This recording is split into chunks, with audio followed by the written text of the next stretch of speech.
Okay, welcome everyone to today's webinar, Economic and Land Use Policies to Limit Nutrient Pollution, Perspectives from the Great Lakes Region and Beyond. I'm Jennifer Caddick, Vice President of Communications and Engagement here at the Alliance for the Great Lakes. Before we get this conversation started, I do have a few logistics to cover. First, this webinar is being recorded and the recording will be available on the Alliance for the Great Lakes YouTube channel later this week. Because we have almost 150 people registered for today's event, participant lines will be muted for the duration of the conversation. However, we look forward to getting to your questions, so please use the Q&A function at the bottom of your screen to submit your questions. Using the Q&A function helps us keep track of which questions are in the queue so that we can get to as many as possible. With that, I'm going to turn it over to Tom Zimnicki, my colleague at the Alliance for the Great Lakes, who is our Director of Agriculture and Restoration Policy. Tom? Hey, good afternoon, everybody. Thank you all for joining. For those of you I have not met, my name is Tom Zimnicki. I'm the relatively new, I think 3 months now, Agriculture and Restoration Policy Director at Alliance for the Great Lakes. I'm based in Michigan, which is where I've spent the majority of my career working on agriculture and source water quality issues and advocacy work over the last several years. For those of you that might not be familiar, the Alliance is a 51-year-old regional organization that focuses on kind of all things Great Lakes policy. We have over 20 staff based in 6 different regional offices, including DC.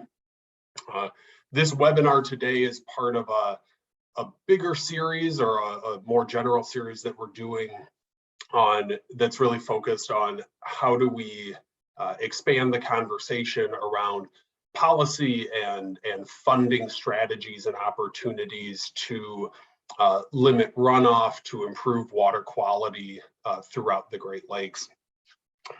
So with 3 panelists with us today that I'm really excited to have on. We're going to cover kind of a range of topics, but all again kind of in this kind of agriculture, land use, water quality nexus. We're going to have about 10 minutes or so. I should see. There we go. We're going to have about 10 minutes or so for each presenter to kind of give some opening remarks on a set of different topics, and then we're going to have plenty of time for questions and answers. As Jen mentioned, please use the Q&A function to submit questions, and then I, along with Jen, will kind of go through and curate a list based on the Q&A. So the first presenter that I'm really excited to welcome is Dr. Silvia Secchi from the University of Iowa. I'm not going to jump the gun on what her remarks are going to be, but I'm really interested in hearing from Silvia, and especially her remarks, given kind of everything that we're hearing and everything that's going on right now with a lot of attention and interest on increasing ethanol production throughout the Midwest and the Great Lakes region to deal with, fuel concerns, kind of what's transpiring from the war in Ukraine, along with, there's a lot of interest right now of moving land out of conservation reserve program land and out of conservation and putting more of that into crop production. So I'm excited to hear from Silvia, who's kind of give kind of an overview of kind of where we're at from a policy standpoint in the Midwest and kind of what's working and what isn't, I think, for lack of a better way to phrase that. So with that, I'll turn it over to Silvia. Thank you, Tom, and thanks everybody. I'm delighted to be here. So I'm going to give you like a really bird's eye view of the issue from my perspective. And what you see in this first slide is really one of the big drivers and of the issues we face in the U.S. agricultural system. What we have is we have an increase in the number of animals, and this is particularly true for hogs and poultry, both layers and broilers.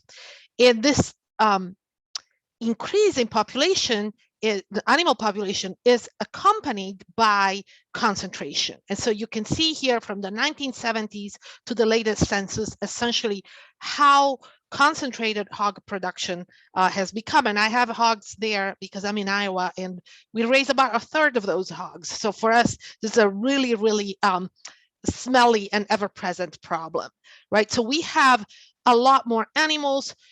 They're not on the landscape. They're in these confined animal feeding operation facilities. Next slide, Tom. And so what that means is that we need more grains for feed. We're not pasturing these pigs. We're finishing the cattle on grain. And so that, if you think in terms of water quality, right, we have a lot more nutrients in that landscape. And because of the concentration of animals, a lot of the manure is now a waste product. It's no longer a complement for fertilizer, a valuable resource. You know, it's very bulky. A lot of it is liquid manure. If we're talking about hogs specifically, for example. And so what happens is, you don't want to transport it a long way. It doesn't have the right combination of N, K, and P. And so what we are seeing is not a reduction in artificial fertilizer. And we have more grains that require more fertilizer, right? And not just more grain. Next slide, please, Tom. We also have ethanol that Tom was referring to, and we're hearing pushes to actually increase the amount of ethanol we produce. So what we have is we have an increase in the amount of nutrients that we're putting down in the landscape. And that's not necessarily, as a geographer, right? They're not necessarily positioned to meet agronomic needs. And that means that these very leaky systems like corn are generating more nutrient losses. And the other side of this is water and climate are deeply intertwined. Next slide, please. And so what we have is we don't just have a leaky system in terms of nutrients, but we have some very, very recent evidence. This paper came out in the Proceedings of the National Academy of Science 2 weeks ago now, showing that corn ethanol actually generates more greenhouse gas emissions than gasoline because of the indirect land use change effect. So worse water, not really any better for climate. We have all these animals that also cause greenhouse gas emissions. Next slide. As you can see here, particularly beef and dairy cattle. So we have a system that, because of the lack of regulation, particularly, I would say the lack of regulation from the Clean Water Act, has generated a lot more pollution, both in terms of water quality and air quality, right? Agriculture only produces 0.6% of the gross domestic product of the United States. Is still responsible for 10% of our greenhouse gas emissions. And the flip side of that is, next slide, that all these things have made conservation more expensive. And so you can see here that there is an inverse relationship between enrollment in the Conservation Reserve Program and the caps that the Farm Bill mandates for the Conservation Reserve Program and these crop prices. So we have further pressures on the land, right? And this movement away from land retirement and towards working land programs that tend to be based on annual practices and are therefore less permanent and more subject to change. So there's multiple factors working together to create more pressures, both in terms of water quality and climate change and air quality in general. Next slide. Now, this is not a market-based result, right? As you can see here, what we have seen since the end of the farm crisis of the 80s, that the subsidies have largely lost their counter-cyclical function. It used to be that the subsidies went up when crop prices went down. But what we have now with the crop insurance program is we have subsidies baked in. So the subsidies have this kind of like bottom, right? Regardless of what prices are, because we subsidize crop insurance regardless of what the prices are. And then what we have is we have emergency payments if there are trade wars or natural disasters. And so this is both a real problem if you're a taxpayer, which most of us are, but also an opportunity, because it means that the public has some leverage. We are paying farmers for to produce the way they are, and so we can change the way we pay farmers to remain in business. Next slide.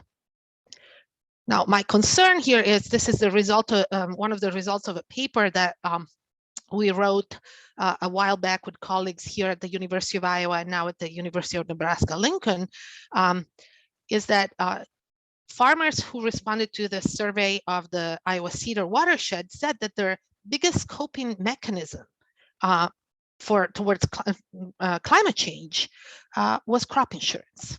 And so the farmers are not really thinking about diversified crop production. They're not really thinking about becoming more resilient in other ways. They're relying on these subsidies. So I think this is, this change that we have now is the result of a lot of things, from the Farm Bill policies to the kind of research that we have funded, the kind of food we pay school lunches to provide, and so on and so forth. But we have an opportunity in terms of these subsidies to use them differently, to deploy them in a different way.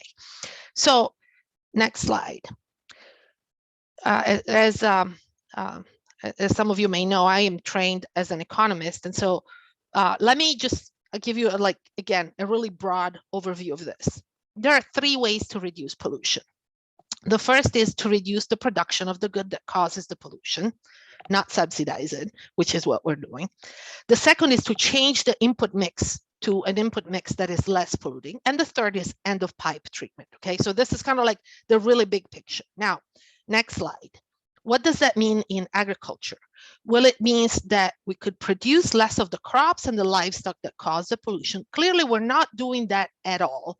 And in fact, as Tom just pointed out, with the request to take land out of CRP, the request to go up to E15, we would be doing the opposite of what we need to do to reduce pollution. And then we can change the way crops and livestock are grown, so we could bring back some rotations. We could use less artificial fertilizer, make that manure a resource again. Or we could do end of pipe treatment like bioreactors and constructed wetlands, which are very, very expensive and arguably, from an Iowa perspective, not scalable. There's not enough wood in the United States to deploy all those bioreactors.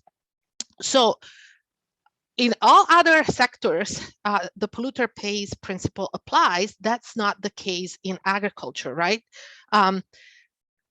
So again, these subsidies, we could use them differently. Right now, we are artificially restricting ourselves to a subset of these policies, and we are completely relying on a voluntary approach. That is not necessarily what is best for society.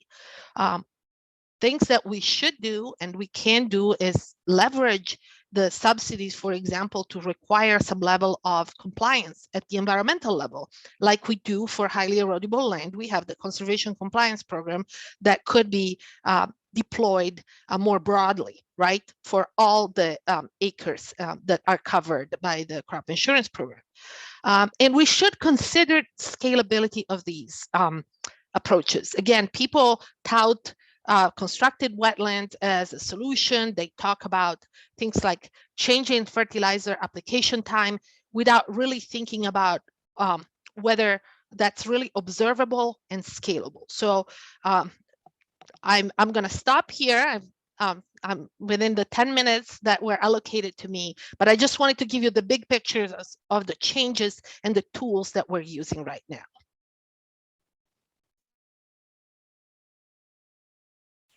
Thanks, Silvia. That really interesting stuff. Sorry I've limited all three of you to around 10 minutes because I think you probably could have gone on for the whole hour with some really interesting information. So I really appreciate you sharing all that. Like I said, continue to throw stuff into the Q&A. We'll get to those after all the presenters have gone. Staying on kind of the same lens that Silvia touched on there around maybe some of these like economic levers or things that are driving decisions around policy and how the economics of that play into this.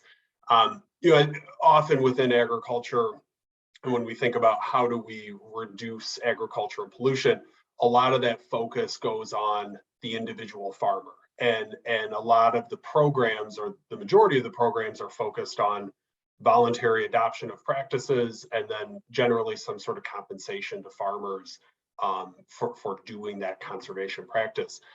We could, I think, probably spend a whole conference talking about the relative efficacy of that approach to reducing water quality issues.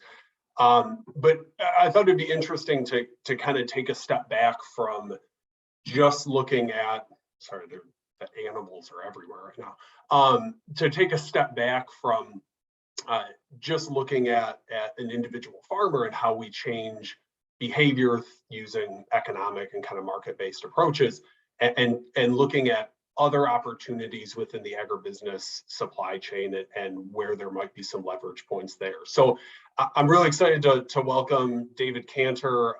He's a professor of environmental studies at NYU. He's also the vice chair of the International Nitrogen Initiative.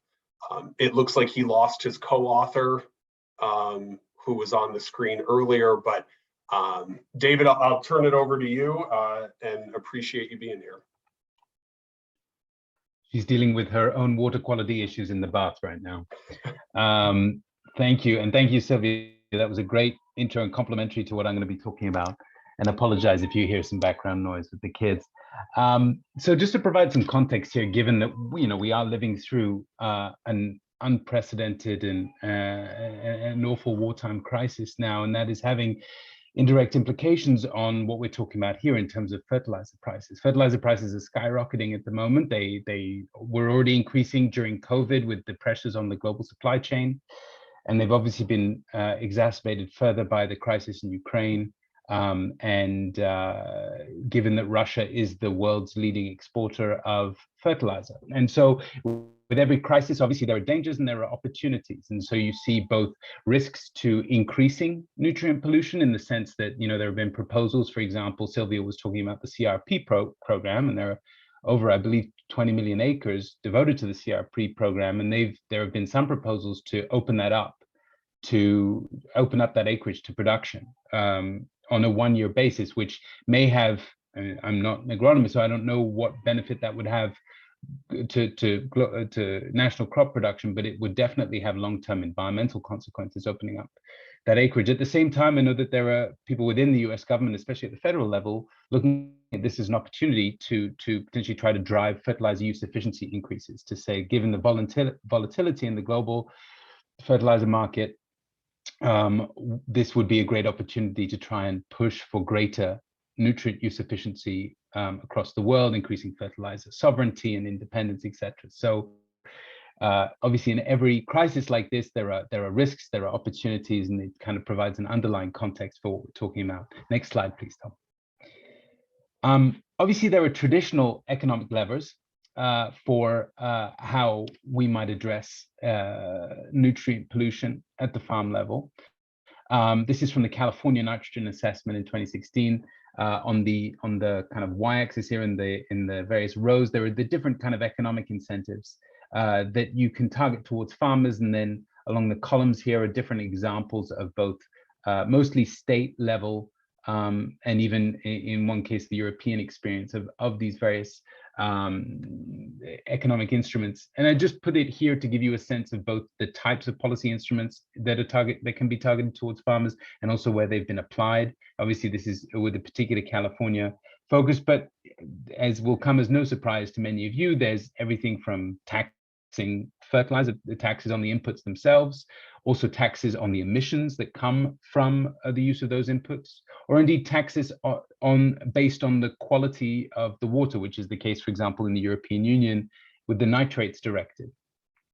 You can create markets either, and they can target various environmental sinks, whether it be air quality, or there's a rise in water quality trading, for example. There are a bunch of voluntary carbon markets in the States, which tend to be, which include a focus on agriculture. And then depending on the kind of modalities of those markets, you can have either the free allocation of those permits to pollute, or auction-based permits to pollute. But before I get to kind of expanding the scope here, because I do think there are limitations, which again Silvia pointed to, in terms of a singular focus on farmers. There is some good news which potentially suggests that these types of farmer-focused policies are working, but it's really just one variable in this. If I can have the next slide, please. I believe it's the next slide. Yes, so this is the recent report from the Conservation Effects Assessment Panel. And this is just one table I took from there. This is looking at the adoption of enhanced efficiency fertilizers, which is one approach which is often touted as a way to reduce nutrient pollution. They've been shown in whether you use nitrification or urease inhibitors or control these fertilizers to be able to reduce multiple forms of nitrogen pollution. And the difference between SEEP1 and SEEP2 is essentially the survey that was taken between 2003 and 2006 for SEEP1, and 2013 and 2016 for SEEP2. So over a 10-year period at the national level, the percentage of national acreage that was using enhanced efficiency fertilizer went from 4% to 26%. And if you look especially in, say, the North Central and Midwest, which accounts for about half of this increase, it went from about 7% in the 2003-2006 to 38%. And so this is a significant increase. Whether it's being driven by this volatility in fertilizer prices, whether it's being driven by these specific subsidy programs. And I should have mentioned, obviously, that the most popular economic program, especially at the federal level, in the United States, are really subsidy programs that incentivize the adoption of best management practices. So whether it's a direct result of those programs, it's not clear from the survey itself. And the other thing to note is that despite the increased adoption of enhanced efficiency fertilizers, we've also seen, again, coming from Silvia's presentation, an increase in total nitrogen application per acre because of the increased acreage devoted to corn production, which is the most nitrogen-heavy crop. So despite you could make the case that potentially some of the benefits of using these enhanced efficiency fertilizers have been offset by the fact that we're increasing the amount of nitrogen per acre anyway. Next slide, please. And yet, ultimately what we care about, or at least what I care about, coming from a Department of Environmental Studies, is ultimately the pollution that is felt in our natural and human systems. And this is just one case. I could have focused on the Mississippi River, or the Gulf of Mexico, and I could have taken the Chesapeake Bay, I could have taken the California Central Valley. But given the audience, I thought I'd focus on Lake Erie. Here we have the severity of the algae bloom in Western Lake Erie from the beginning of this century, roughly, to today. And you can see that for much of the last decade, we have been significantly over the objective. And that's similar in the Gulf of Mexico, where the average size of the dead zone in the Gulf, the hypoxia zone in the Gulf of Mexico, is about twice the target size. Currently, I have a hypoxic zone in the Gulf of Mexico every year of the size of New Jersey. And so the point being that the tools that we are currently using, both at the federal and the state level, are not achieving the pollution goals. Now, some of that is due to the underlying chemistry of these nutrient cycles and the geography and hydrology, in the sense that these nutrients can stay in groundwater and surface water for years. And so despite changes we may make today, you will have inertia in that system. But it's also clear that nutrient levels and nutrient application rates remain stubbornly high, but above what is both agronomically but also environmentally sustainable. And if you go to the next slide, the central point, and this is where a lot of my research is around this pretty straightforward idea that regulating farmers is hard for a variety of reasons. Not just food security, I should have included energy security and feed security is an important national priority for many countries, including the United States. And when we did an analysis of national nitrogen policies around the world, we saw this tension between food security and environmental protection, and that food security tended to win out over environmental protection policies. Not only that, but when you get to environmental pollution from the agricultural sector, it is the last sector that's often on the menu when it comes to environmental policy, because it's a diffuse pollution source. So it's spread over hundreds of millions of acres with millions of actors, and it's very difficult to monitor and enforce policy in those kind of conditions. And then finally, and there's been really interesting work on this from a rural sociology perspective.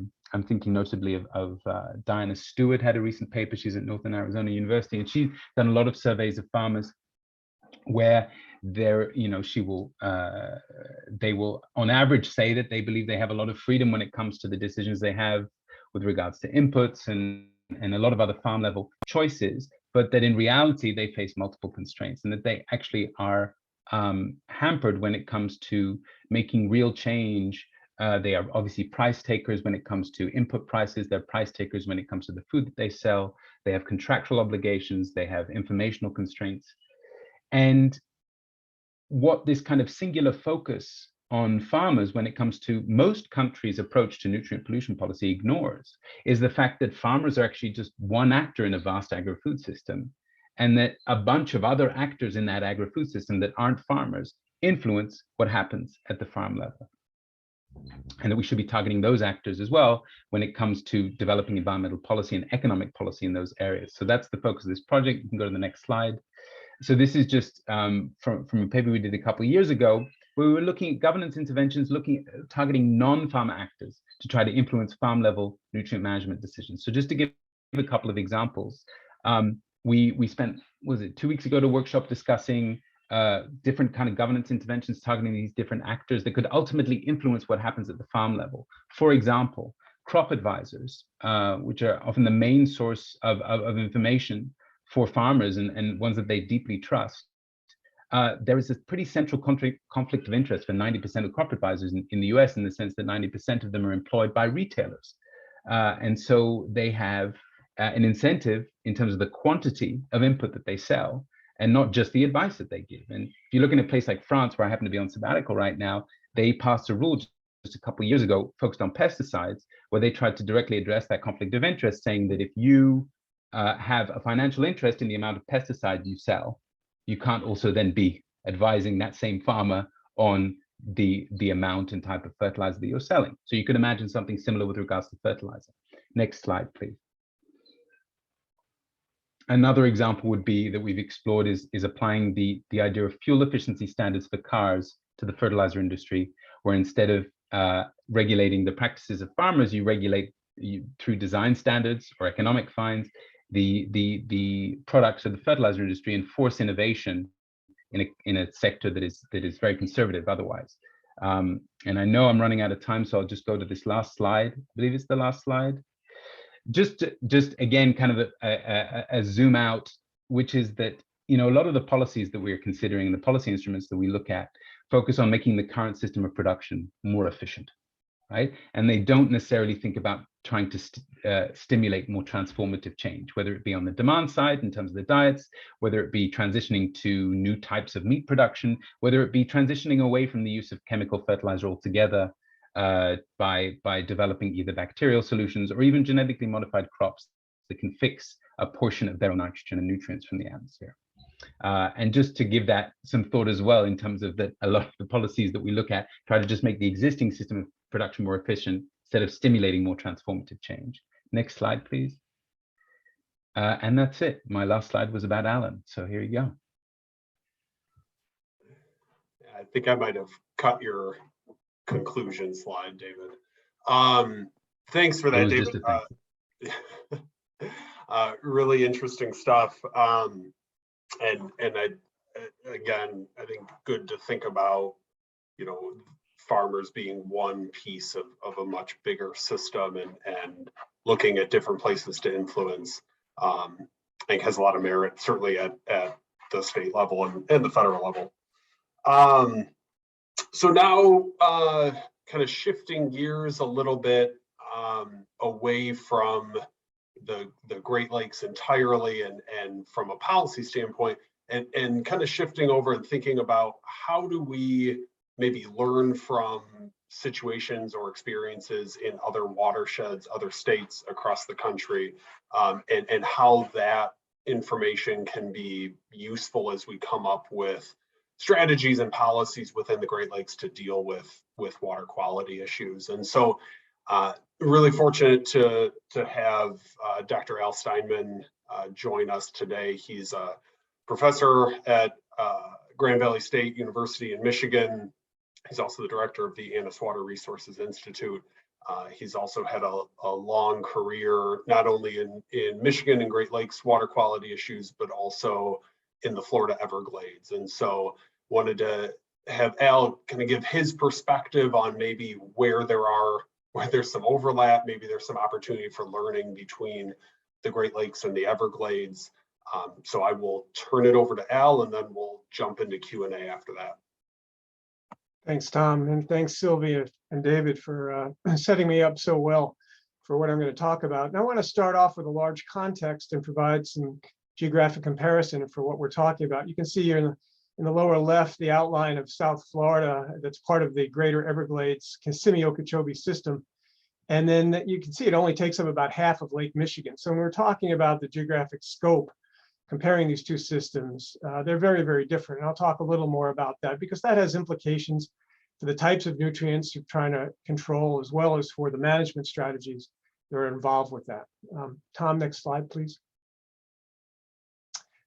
This is a map. Some of you may be familiar with it. It's from a project that was led by Dave Allen at the University of Michigan, and about 20 other of us scientists from around the region that form the Great Lakes Mafia, as I like to call it. And it just shows the cumulative stress around the Great Lakes. The warmer the colors, the greater the stress. We identified about 50 different stressors, and then with expert elicitation, figured out which ones we weighted them differently, and then basically summed them for these different areas. And for most of these, you can see that the greatest stress is around the coastal regions, and that's largely because of runoff. And if you go to the next slide, Tom. And then there's an animation here. Just hit the next button, please. Here are the list of the stressors that we looked at, and the cumulative stress is on the x-axis. And you can see that two of the highest stressors that we dealt with was the runoff from nitrogen and phosphorus. Sediment also was pretty high up there.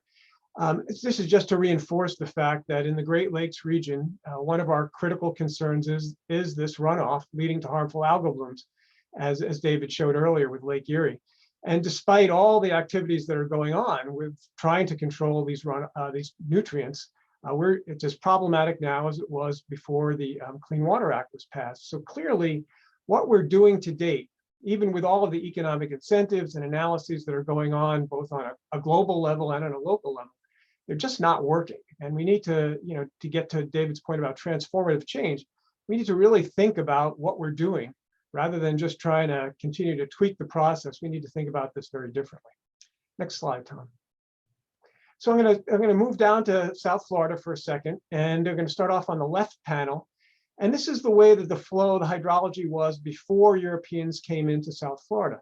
The Kissimmee River, which basically is fed by a Kissimmee chain of lakes just south of where Orlando is now, used to flow into Lake Okeechobee. There was no dike around the lake back then. And when the lake levels got high enough, they overtopped a shallow earthen berm at the south end. It was about 4 feet high, and it formed this 40 feet wide, basically sheet flow, which became the River of Grass, or what we now know as the Everglades.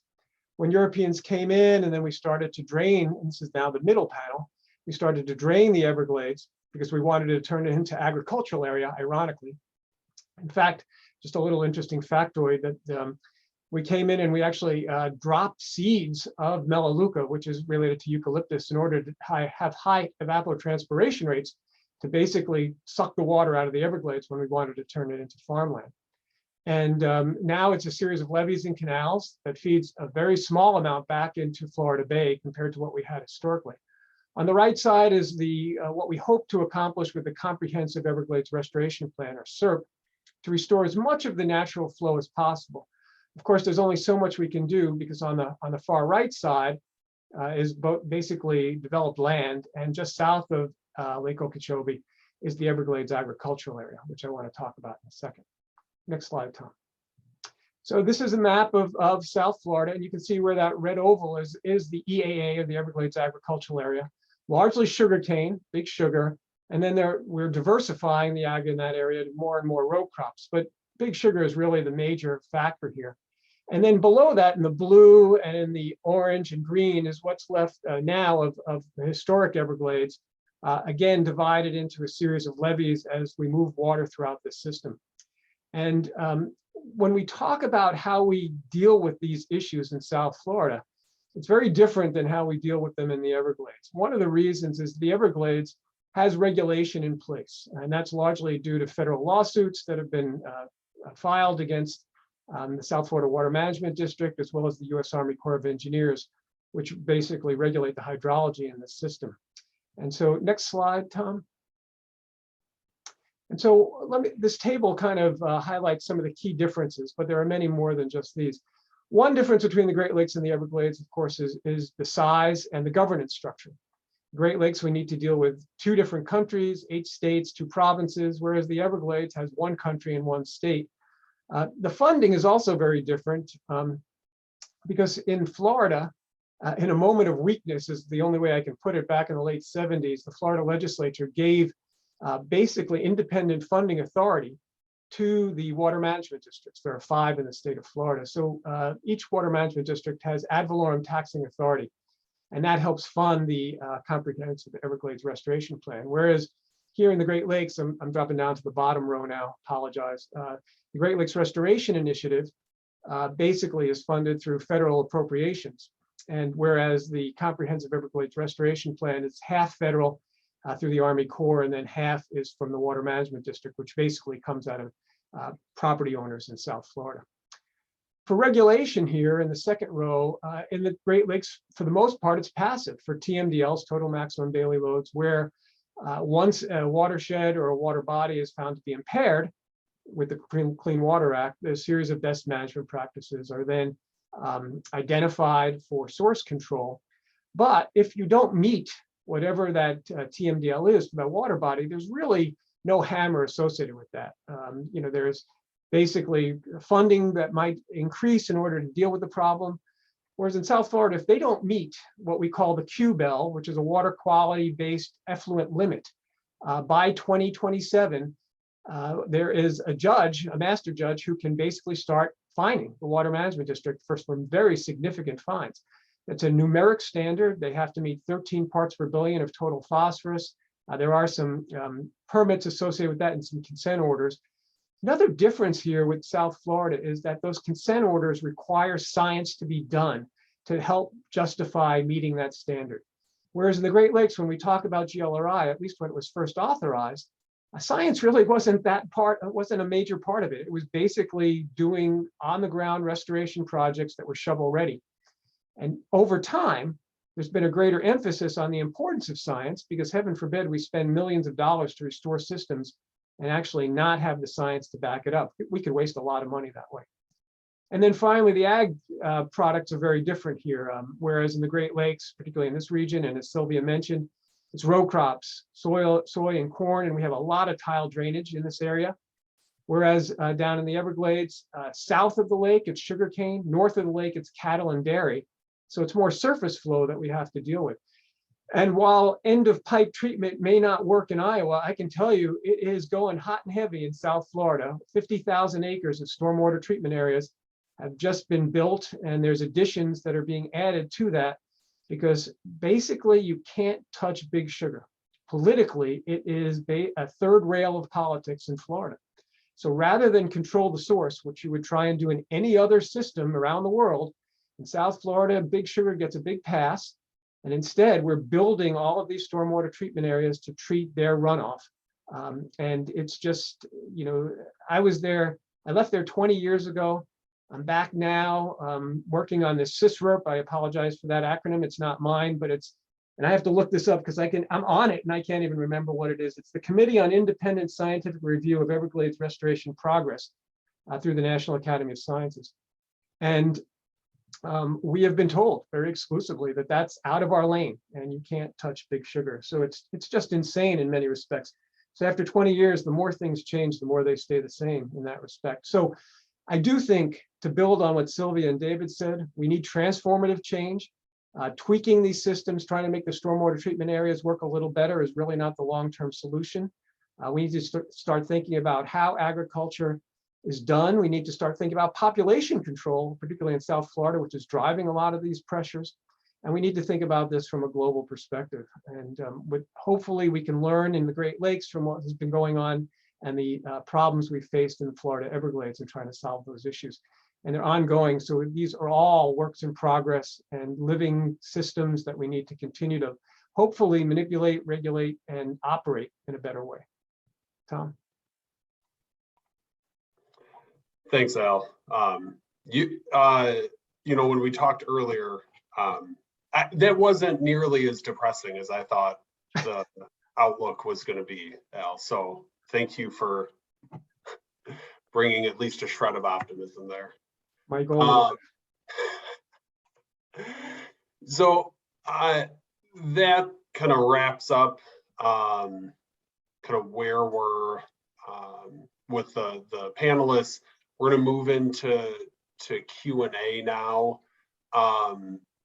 So I know Silvia and I'll kind of go through and kind of curate based on kind of what I'm seeing, but Silvia, there's one question here that I think maybe two that you can hit on. So the first one from Spencer: why are direct farm subsidies baked in?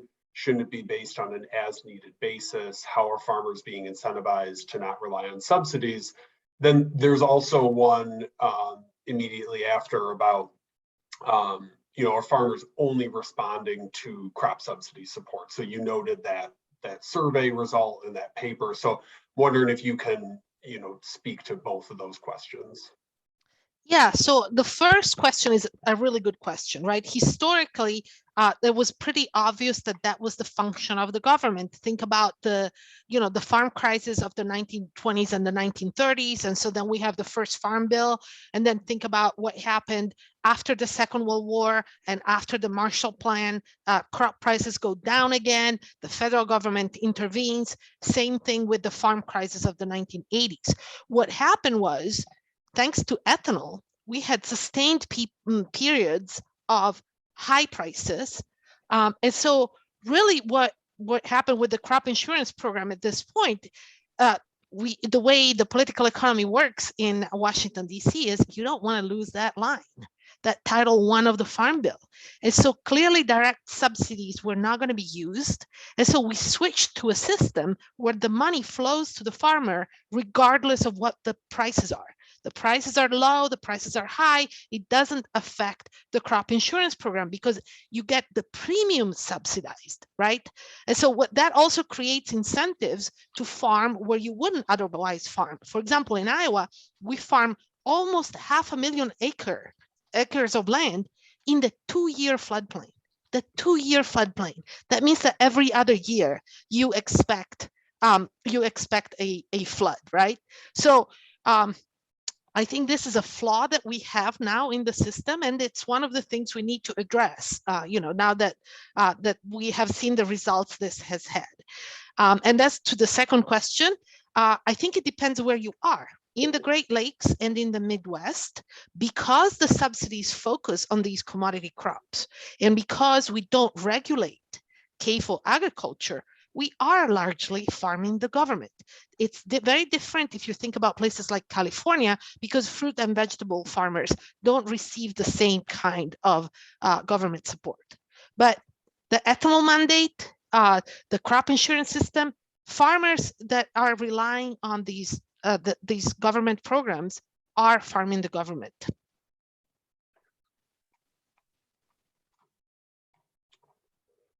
Perfect. Well, not perfect. Good answer.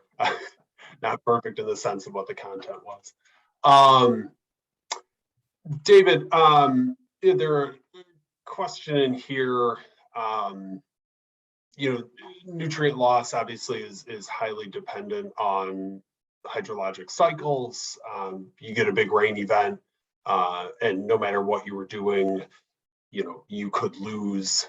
You could flush a lot of nutrients into surface water. The question is kind of like, what do you propose around dealing with, these huge downpours kind of over a short period of time? And I think also kind of broadly, your point was, it's not, at some level, it can't just be about the farmer, and so maybe there are things up above as well. So I'm wondering if you can speak a little bit about how you respond to huge rain events, and then how that fits into the work you've been doing. Sure, thank you, and thanks for the question. I mean, sure, there are things that can be done to reduce the risk of nutrient loss in response to big rain events. You look at what's gone on in Minnesota with the fertilizer rules there, and the banning on fall application, for example, in many areas of Minnesota, which would do a lot to reduce runoff from big rain events, and similarly splitting up fertilizer application into smaller doses instead of applying it all in one go. Part of the idea of focusing on other actors in the agri-food system is also to kind of shift some of the burden to those other actors. So, for example, the fertilizer industry has very little incentive to invest in R&D. It invests a fraction of what other agrochemical sectors do, which in some case makes sense, because obviously you need to innovate in pesticides and GMOs just by the nature of the issue. But at the same time, you could imagine investing more in next generation control release fertilizers that are more adapted to a world where we will have more extreme weather events, right? There was a study just a couple of years ago, I believe Sinha et al., showing that even if fertilizer application rates stay constant at today's levels, by 2050, just from changing precipitation patterns, we're going to get an increase of 33% in runoff, just from today's fertilizer application rate. So clearly, there needs to be an increase, and this is just one, you could imagine an increase in innovation and control release fertilizers that are more adapted to that type of climate. Just to give one other example, in the city where I'm usually based, New York City, the Safe Drinking Water Act, and obviously Iowa, has a history of this as well with some legal cases. But New York, under the Safe Drinking Water Act, it is the municipalities that are legally liable for the quality of the water.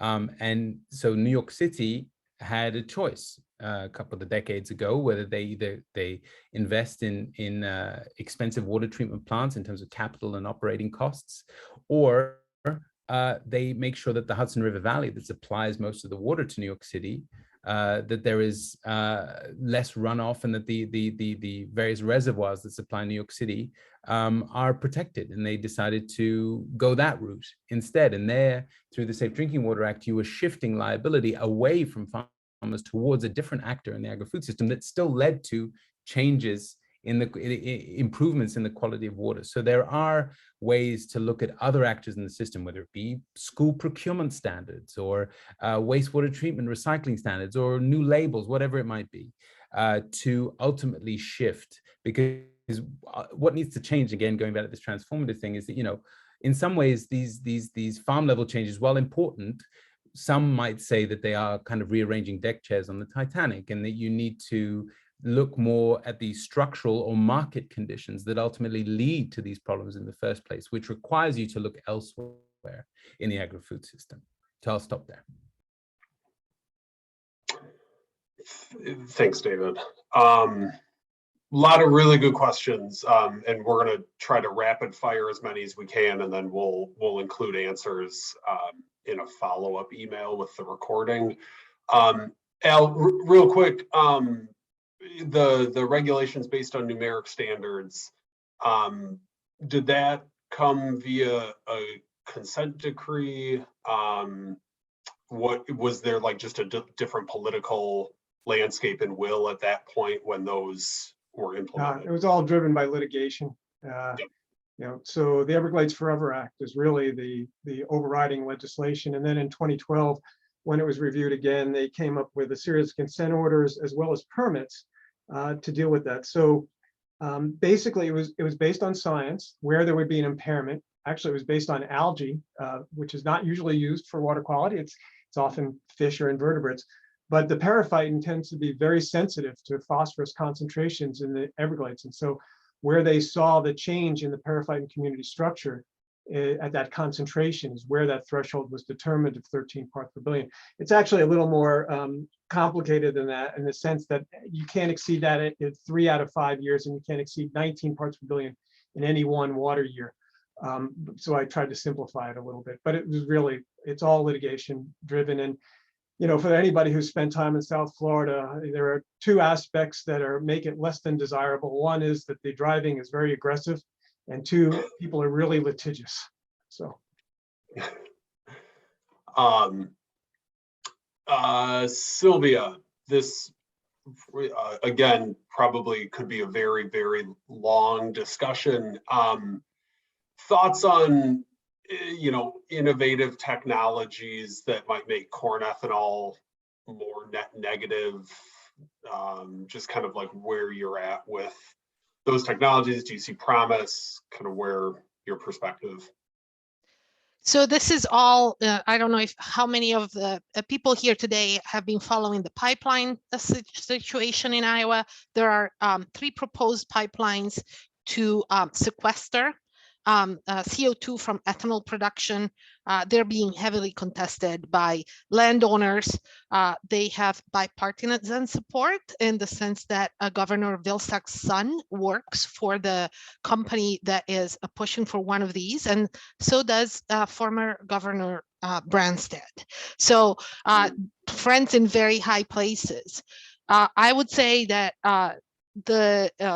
we are putting our eggs in the wrong basket here. Iowa is the biggest producer of wind energy in the nation. There's a lot of promise towards more renewable energy coming that way, and electrification, but we're still kind of like doubling down with corn ethanol. One thing that I would remind everybody here today is that the renewable fuel standard said that corn ethanol was a bridge technology to move us towards producing cellulosic ethanol. And cellulosic ethanol has been a major failure. And now we have to rule make the RFS in 2022, and we should not let the industry have a pass on that. We have not delivered. The industry has not delivered on cellulosic ethanol. So that's something that should stay front and center of the conversation. Thanks, Silvia. David, there's a question, just lost it. Julia will forgive me. You brought up the example about in France, the new regulation that prevents you giving advice if you are selling this product. You have any examples of or thoughts on how that might work in the U.S. or particularly because, as Julie notes, there are a lot of long-standing relationships between crop advisors and landowners, farmers. So thoughts on feasibility based on kind of what you've seen elsewhere? Yeah, I mean, I'm not going to be so naive as to propose a French regulation in the US. But if you look at California now, every farm and farmer is mandated to have a sustainable nitrogen management plan that either needs to be set up by the farmer or that is then trained, or by a certified crop advisor. So shifting in some ways the job description of a crop advisor from providing a product to providing a service. Now, to me, you could make those kind of rules even more interesting, in the sense that right now that plan just needs to be certified, but you could have it such that a certified crop advisor also has to certify the implementation of that plan, and not just the adoption of it, or that you tie the adoption of that plan to the total amount of inputs that you're allowed to apply to your land, right? There is currently no kind of link between ultimately how much you purchase and the plan that you have in place. And so there are ways to essentially transition the business model of crop advisors to where you still build on those relationships of trust, which I totally agree with. That they are in many ways the most important relationship that farmers have is with their crop advisors. And so how do you leverage that relationship in a way that is constructive? And we've had some really interesting conversations with crop advisors across the Midwest who are interested in exploring this more and are excited by the idea. But obviously, it's going to have to start. I mean, we don't necessarily have the time to start at small scale, but it's probably going to have to start at a small scale. Yeah. We are running up on time. I'm Sylvia, there's one that we'll follow up with. They're asking about research that's showing like effectiveness of different programs for actually reducing NMP, like something. So we'll follow up in an email, just pointing folks to some places. But I guess the final question in the last couple minutes, and this might be split between Silvia and Al, but do you see any prospects for a GLRI or a SERP type of approach being within the realm of political feasibility to address nutrient issues like in the Mississippi River Basin or river sub-basins as a whole? I would say no, because I think it's pretty clear that EPA has signaled that that's not going to happen. And so we know that this can happen, right? In the Chesapeake Bay, there is a TMDL for the Bay, multi-state and all that jazz.